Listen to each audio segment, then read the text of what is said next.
Salut tout le monde, salut Catherine. Salut Pablo, salut à tous. Alors on va essayer de lancer un petit débrief quotidien sur les questions des retraites, parce que c'est une question qui va à mon avis animer politiquement et médiatiquement la France dans les jours et dans les semaines qui viennent. Là on voulait faire un petit point sur ce qu'a dit Elisabeth Borne, la première ministre, hier, ce qu'elle a annoncé. Elle a annoncé ce projet de réforme des retraites. Alors moi, j'ai retenu, après, Catherine, toi, tu diras ce que tu en as retenu, mais j'ai retenu 5 points les plus importants, finalement. C'est, bon, d'abord, le fameux recul de l'âge légal à 64 ans d'ici 2030. Donc, au moins, on est tablé. C'est pas 65 ans, c'est 64 ans, comme le voulaient les Républicains. Le passage à 43 annuités dès 2027. Il y a quand même, bon, ça c'est dans les points un peu négatifs quand même, il y a quelques points entre guillemets positifs, les départs anticipés pourront toujours, dès 58 ans, à la retraite, ce sera toujours possible pour les carrières longues. Donc ça, elle a dit que c'était dans son projet de loi. Et les pensions minimales vont être rehaussées, revalorisées un petit peu à hauteur de 1200 euros. Je note aussi la disparition des principaux régimes spéciaux, parce que à part les marins-pêcheurs, la Comédie Française et l'Opéra de Paris, tous les autres régimes spéciaux sont amenés à disparaître. Voilà. Toi, t'as retenu d'autres choses? J'ai retenu que le démarrage de la retraite, de la réforme allait se faire très très rapidement. C'est-à-dire que c'est dès le 1er septembre que commence à s'allonger le nombre d'annuités et l'âge de départ en retraite. C'est-à-dire que c'est pas dans 4 ans, c'est dès maintenant on commence à augmenter les conditions d'accès à la retraite. Pour ce faire, elle utilise un artifice réglementaire qui va lui permettre, enfin un artifice de présentation, c'est-à-dire qu'elle va le faire, elle va pas faire une loi sur la retraite, mais elle va passer par le PLFSS. Donc un C'est pas projet. 49.3, c'est 47.1. Oui, enfin La surtout c'est que Constitution. bon, peu importe, elle va passer par une réforme du budget de la sécurité sociale, ce qui lui permet d'utiliser le 49.3 puisque ça reste dans le cadre des budgets, donc elle peut utiliser le 49.3 et qu'elle peut donner une durée de débat. C'est-à-dire que même si on met beaucoup d'amendements, même s'il y a les députés se battent pour déposer beaucoup d'amendements, la durée de la discussion, elle est cadrée dès le départ. Donc le temps de mobilisation avant que ce soit voté va être relativement court. C'est pour ça d'ailleurs que les syndicats dès hier soir ont annoncé une mobilisation sur la durée. Parce qu'en fait, un tout petit peu, si vous vous souvenez pour les plus anciens, quand il y avait eu le CPE, c'est-à-dire le fait qu'il y ait un SMIC jeune, c'était passé à l'Assemblée nationale pour pouvoir l'entériner et faire taire la rue, ce qui est souvent le cas. C'est-à-dire souvent quand c'est voté, du coup la mobilisation s'arrête, se ralentit puis s'arrête. Et là, c'est la seule fois dans ma mémoire où ça avait été voté et ça n'avait pas arrêté la mobilisation. Et du coup, Chirac avait dû l'interrompre. Et donc là, en fait, c'est ça la menace. La menace, c'est que ça soit voté très rapidement à l'Assemblée nationale pour couper court à la mobilisation sociale. Donc, ils ont utilisé une arme qui peut leur permettre de passer avec le 49.3. Ils limitent le temps de discussion à l'Assemblée nationale et ils espèrent contraindre le temps de mobilisation à peu, de façon à essouffler, abattre tout le monde et rentrer à la maison. Dernière petite chose sur les délais, les dates, c'est que donc la retraite sera à 63 ans au moment de la fin du mandat. Ce qui, évidemment, sera un argument qui sera utilisé par les opposants à cette réforme en disant eh ben à la fin du mandat, si vous voulez que ça s'arrête ou si vous voulez revenir en arrière, votez pour nous. Bon. Donc ça sera probablement un argument pour la gauche mais aussi un argument pour l'extrême droite. Donc ça voilà pour l'histoire du calendrier de la réforme. Après j'ai plein de trucs à dire sur ce qu'elle a annoncé Oui, bah, hier. moi, si tu veux, je vais commencer par les 3 mots en fait qu'elle a mis en avant dans son exposé et qui sont repris par les députés En Marche lorsqu'ils vont défendre la réforme sur les plateaux. C'est 3 mots, c'est justice, équilibre, progrès. Et il le répète en boucle pour essayer de faire passer le message. Sur la question de l'équilibre, je pense que c'est le seul mot avec lequel, enfin, je suis assez d'accord. C'est assez raccord. Je veux dire, ils cherchent une espèce d'équilibre et finalement, leur projet de réforme des retraites les amène vers une sorte d'équilibre. En Équilibre revanche, quoi? équilibre budgétaire, enfin, Ah oui, d'accord, non mais... équilibre budgétaire, pardon, oui. En revanche, ce n'est absolument, cet équilibre est fondé sur de profondes injustices et est enfin vraiment à l'opposé du progrès. Et c'est d'ailleurs ce qui me dérange le plus, c'est que lorsqu'on écoute les arguments, pas forcément d'Elisabeth Borne qui parlait derrière un pupitre et qui finalement récitait sa leçon, mais lorsque les députés qui défendent la réforme sont sur les plateaux et en fait débattent avec des gens qui sont pas d'accord avec eux, c'est là qu'on voit l'étendue et franchement je pèse mes mots de la dégueulasserie en fait de leur proposition au pluriel. C'est-à-dire que en gros ils considèrent que ça va, hein, faut arrêter de râler, maintenant il faut travailler plus longtemps et vous avez des métiers pénibles, parce qu'en plus les gens qui parlent le plus souvent, les gens qui défendent cette réforme ne sont pas des gens qui ont des métiers pénibles, sont des gens qui n'ont jamais eu de métier pénible, qui ne savent pas ce que c'est que se lever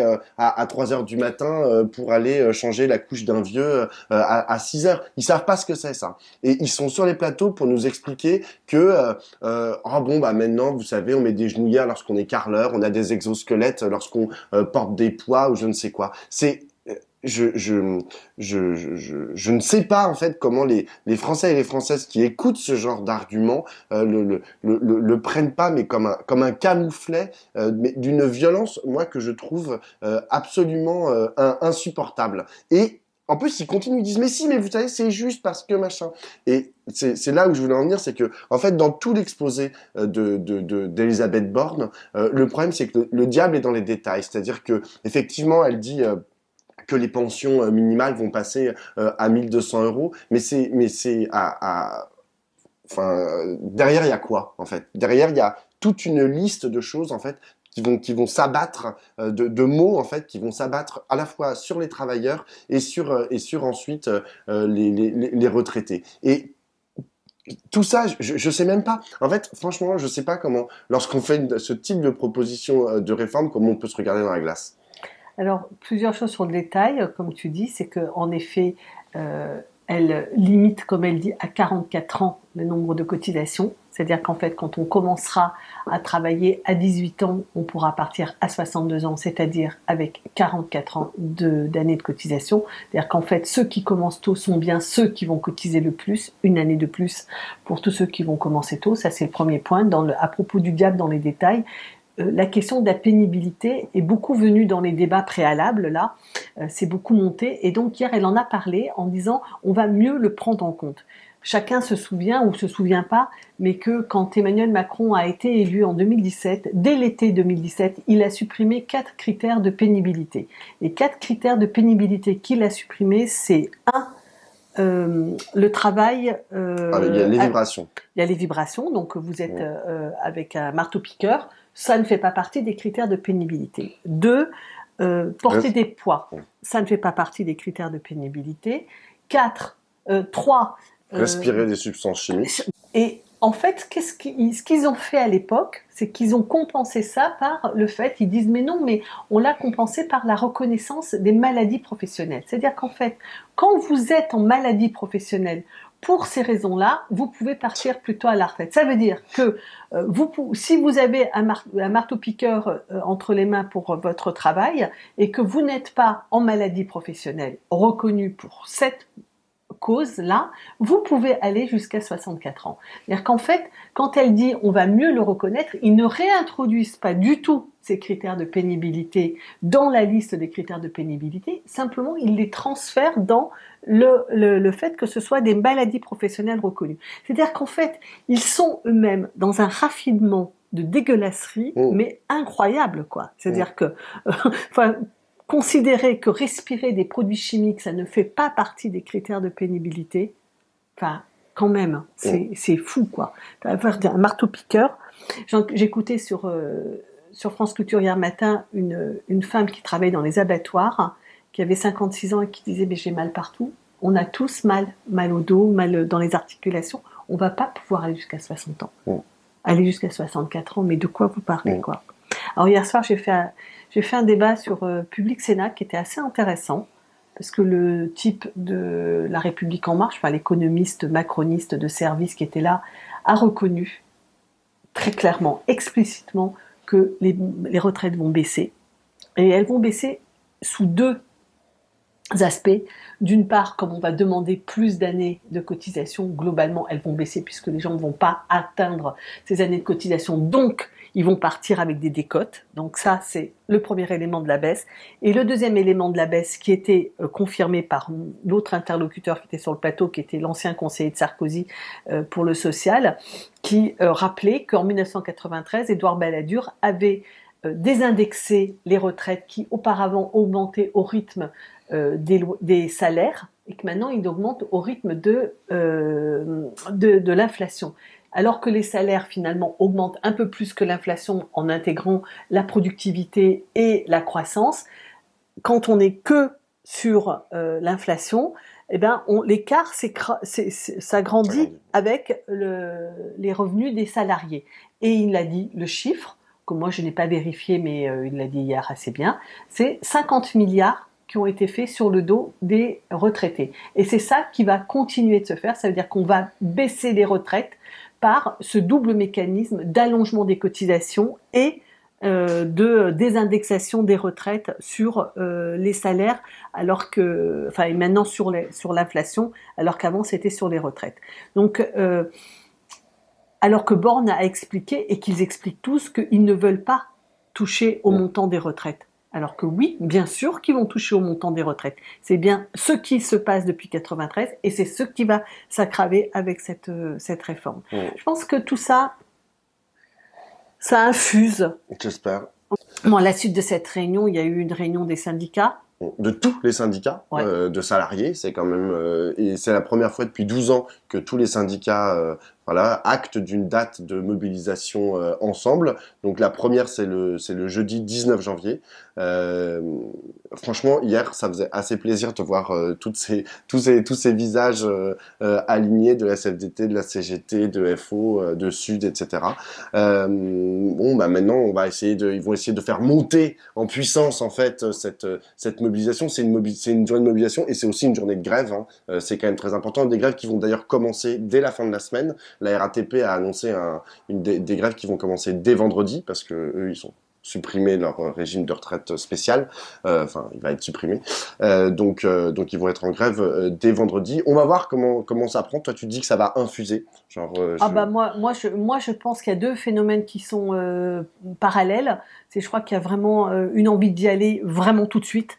Je trouvais même que le 19 ça me paraissait tard, moi, tu vois. Alors c'est que la semaine prochaine, mais on a vu l'exaspération des contrôleurs à la SNCF qui décident de prendre des initiatives tout de suite. Moi j'ai l'impression que ça peut partir comme ça par tout de suite en avance, avant même que la mobilisation du 19. Moi, j'ai l'impression qu'il y a vraiment de l'exaspération sur cette affaire. Il y avait une espèce de silence hier. Enfin, moi, je vous l'ai dit, j'étais à Public Sénat donc pour faire cette émission, et il y avait tous les gens qui étaient là. Il y avait un silence de mort pour écouter la déclaration d'Elisabeth Borne. C'est-à-dire que tout le monde se taisait, tout le monde écoutait comme si c'était une déclaration de guerre. On sent vraiment le pays qui attendait hier soir et que ça va... Voilà, ça je pense c'est la première chose. Et puis la deuxième chose, c'est que il va y avoir tous les arguments maintenant qui sont sur la table, qui ont déjà été développés pendant les années précédentes et ces dernières semaines, mais ça va être remis en avant et je pense que vraiment le fond du fond, c'est le fait que les gens le vivent comme quelque chose de très injuste, qui va leur coûter cher à leur bonheur de vivre, à leurs difficultés physiques et qui sont pas prêts à l'accepter. Donc ça, et dernier petit truc, moi, c'est que l'histoire des conséquences politiques de cette affaire, je pense qu'elles peuvent être considérables. Ça, on suivra ça dans les jours et dans les semaines qui viennent. On se revoit aussi souvent que possible et peut-être dès demain. Ciao, ciao.